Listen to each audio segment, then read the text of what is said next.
नमस्कार दोस्तों, जेके success point के यूट्यूब चैनल में आपका स्वागत है। तो डे फ्रेंड्स, हम आईसीआर में जो आईएआरआई डिपार्टमेंट है उसके अंदर जो टेक्नीशियन की भर्ती आई है उसके रिगार्डिंग जो सोशल साइंस है वो पढ़ रहे थे। तो उसमें हम जो इकोनॉमिक वाला पार्ट है वो पढ़ रहे थे। तो उसमें विकास से रिलेटेड कुछ इंपॉर्टेंट क्वेश्चन है वो लास्ट वीडियो में डिस्कस किए थे। उसी में हम आगे क्वेश्चन है वो आज की इस वीडियो में हम डिस्कस करेंगे।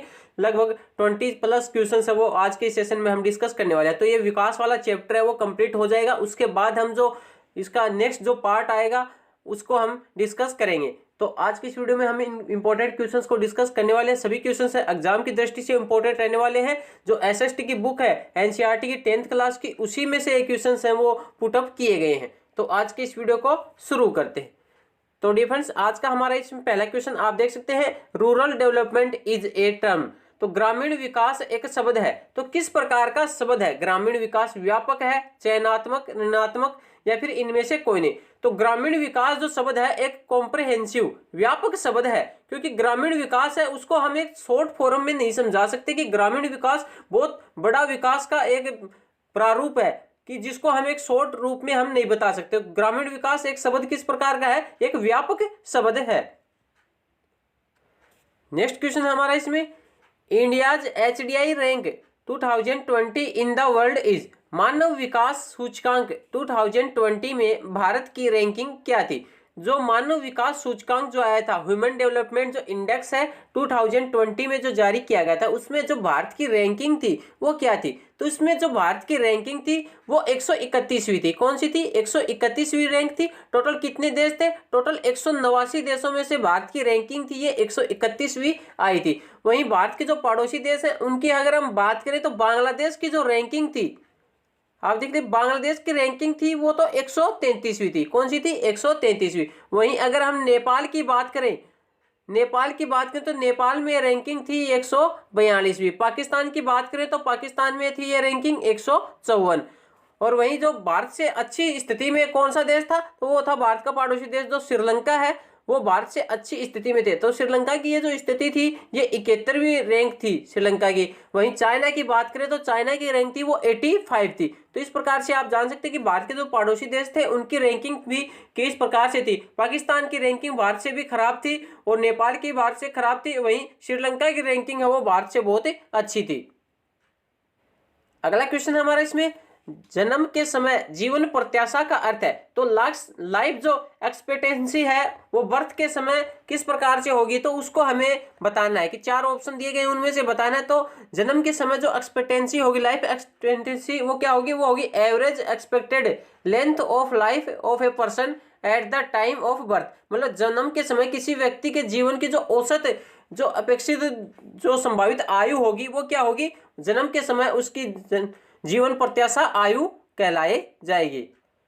अगला क्वेश्चन हमारे इसमें, विभिन्न देशों के विकास के स्तर की तुलना करते समय निम्नलिखित में से कौन सा सबसे महत्वपूर्ण गुण है? Which one of the following is the most important attribute while comparing the level of development of the various countries? मतलब हम 2 कंट्रीज का अगर हम डेवलपमेंट कर रहे हैं, डेवलपमेंट में क्या कर रहे हैं? कंपैरिजन कर रहे हैं। तो वो किस आधार पर करना उचित रहेगा? तो वो रहेगा social status of the people. वहाँ की जो आबादी है, वहाँ के जो लोग हैं, उनका अगर हम सोशल स्टेटस देखें तो उसी के आधार पर हम उनका क्या कर सकते हैं? कंपैरिजन कर सकते हैं कि जिन लोगों का सोशल स्टेटस अच्छा होगा तो वहाँ पर जो सब सुविधाएं हैं और वहाँ पर विकास है वो बहुत अच्छा होगा। तो लोगों की जो सामाजिक स्थिति है उसी के आधार पर हम 2 जो कंट्रीज हैं उनके जो डेवलपमेंट है उनके बीच में क्या कर सकते हैं? कंपैरिजन है वो कर सकते हैं। नेक्स्ट क्वेश्चन है हमारा इसमें, निम्नलिखित में से कौन भूमिहीन ग्रामीण मजदूरों के लिए विकासात्मक लक्ष्य है? तो ग्रामीण मजदूर हैं जिनके पास कोई भूमि नहीं है, लैंडलेस रूरल जो लेबरर्स हैं, तो उनके लिए विकासात्मक लक्ष्य क्या होगा? तो क्या होगा? तो उनके लिए विकासात्मक लक्ष्य होगा वो अधिक दाम, अधिक दिन काम और बेहतर मजदूरी। क्या हो जाएगा? More days of work and a better ways. मतलब उनको अधिक दिन तो काम मिले और क्या मिले? बेहतर मजदूरी मिले। तो ये ही उन लोगों के लिए क्या हो जाएगा? विकासात्मक लक्ष्य हो जाएगा। नेक्स्ट क्वेश्चन हमारा इसमें, बेरोजगारी तब होती है जब लोग जो अंडर एम्प्लॉयमेंट है वो किस कारण से होता है?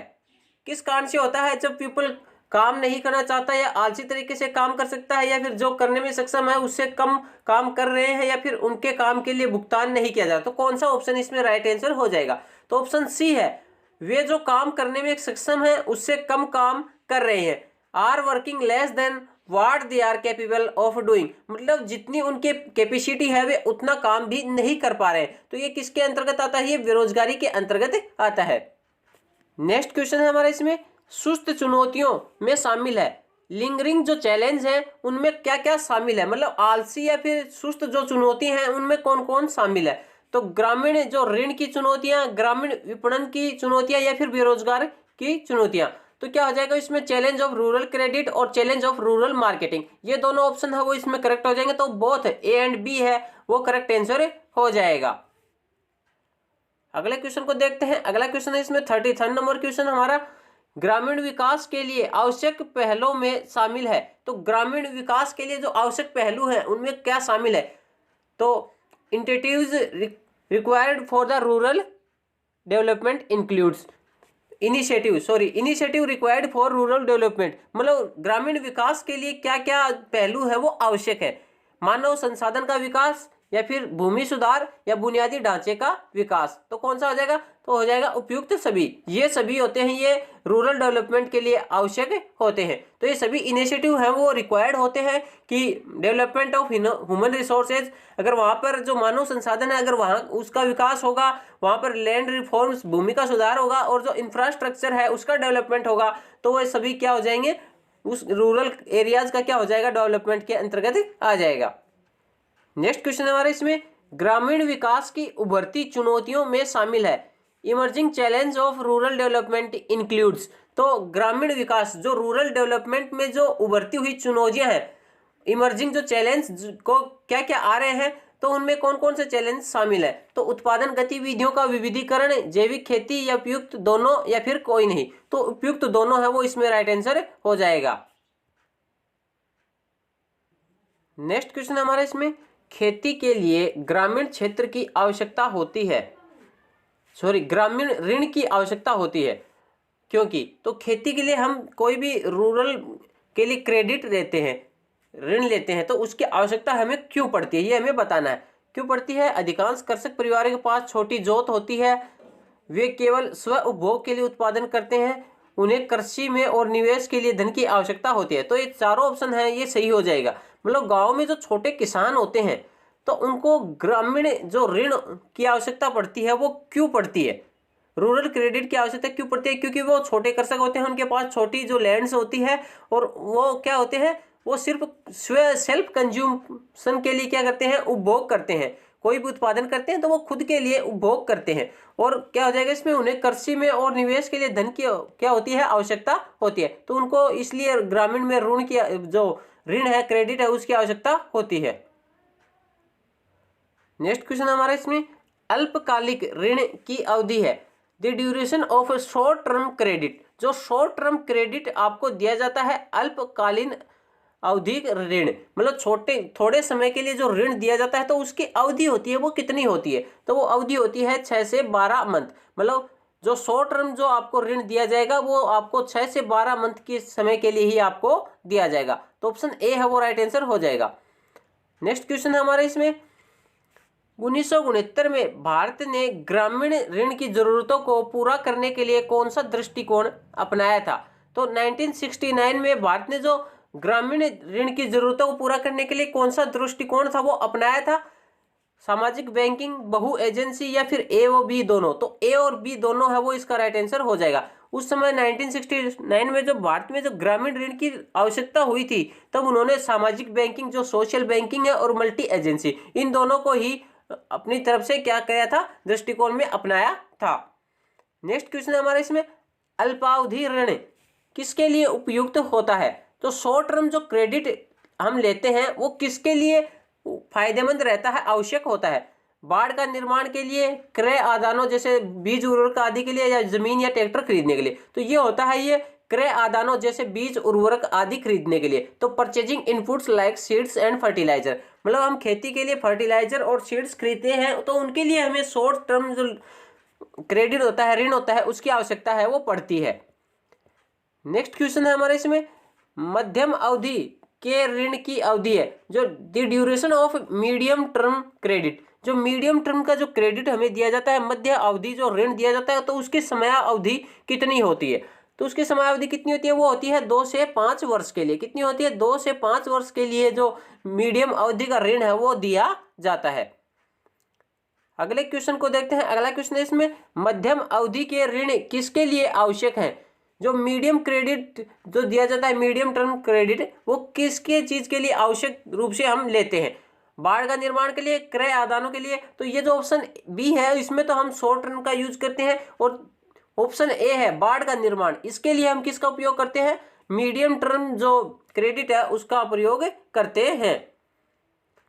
अगला क्वेश्चन है इसमें, दीर्घावधि ऋण किसके लिए आवश्यक है? लॉन्ग टर्म जो क्रेडिट है वो किसके लिए आवश्यक होता है? तो ये होता है जमीन और ट्रैक्टर खरीदने के लिए, for purchasing land and tractor. हम लोग कोई भारी सामान, अधिक हमें पैसों की जो जिसमें लागत लगती है, तो वो सामान खरीदने के लिए किसका प्रयोग करते हैं? हम लॉन्ग टर्म क्रेडिट, मतलब लंबे समय अवधि वाले ऋण का प्रयोग करते हैं। नेक्स्ट इसमें, लंबी अवधि के ऋण की अवधि है। जो लॉन्ग टर्म जो क्रेडिट होता है उसकी जो ड्यूरेशन होता है, अवधि होती है, वो कितनी होती है? तो उसकी अवधि होती है वो कितनी होती है? वो होती है 5 से 20 वर्ष। कितनी हो जाएगी? 5 से 20 वर्ष। 5 से 20 ईयर के लिए हम लॉन्ग टर्म क्रेडिट है वो लेते हैं। अगला क्वेश्चन हमारा इसमें, ग्रामीण ऋण के गैर संस्थागत स्रोत में शामिल है। Non institutional source of rural credit includes.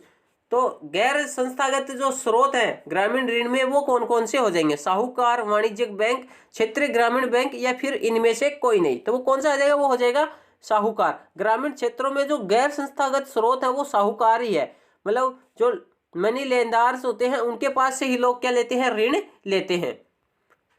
अगला क्वेश्चन है इसमें, ग्रामीण ऋण के संस्थागत स्रोत में शामिल है, मतलब एक संस्था से अगर हम ऋण लेते हैं ग्रामीण क्षेत्र में, तो वो संस्था में कौन सा स्रोत शामिल है? साहूकार तो ये नॉन इंस्टीट्यूशनल हो गया, जमींदार या फिर क्षेत्रीय ग्रामीण बैंक, या इनमें से कोई नहीं। तो कौन सा हो जाएगा इसमें? तो इसमें हो जाएगा रीजनल रूरल बैंक। क्षेत्रीय ग्रामीण बैंक होते हैं उनसे हम लोन लेते हैं जो संस्थागत होते हैं। नेक्स्ट क्वेश्चन को देखते हैं। नेक्स्ट क्वेश्चन है इसमें, सहकारी साख समितियां सुनिश्चित करती हैं, जो कोऑपरेटिव क्रेडिट सोसाइटीज जो होती हैं वो क्या इंश्योर करती हैं? क्या इंश्योर करते हैं कि किसानों को समय पर और तेजी से ऋण का प्रवाह, ऋण प्राप्त हो सके। विविध कृषि कार्यों में मार्गदर्शन के लिए साहूकारों का सफाया करने के लिए उपयुक्त सभी। तो इसमें हो जाएगा उपयुक्त सभी। क्या हो जाएगा? ऑल ऑफ दी अबोव है वो इसका राइट आंसर हो जाएगा। अगले क्वेश्चन को देखते हैं। अगला क्वेश्चन इसमें, ग्रामीण ऋण प्रदान करने के लिए शीर्ष वित्त पोषण एजेंसी है। तो ग्रामीण क्षेत्र में ऋण प्रदान के लिए एक शीर्ष जो वित्त पोषण एजेंसी है वो कौन सी हो जाएगी? The apex funding agency of providing rural credit. तो ग्रामीण क्षेत्र में अधिक से अधिक जो वित्त का ऋण प्राप्त करने वाली जो एजेंसी है वो ऋण देने वाली, वो कौन सी हो जाएगी? नाबार्ड है या क्षेत्रीय ग्रामीण बैंक या SBI है? तो कौन सा हो जाएगा इनमें से?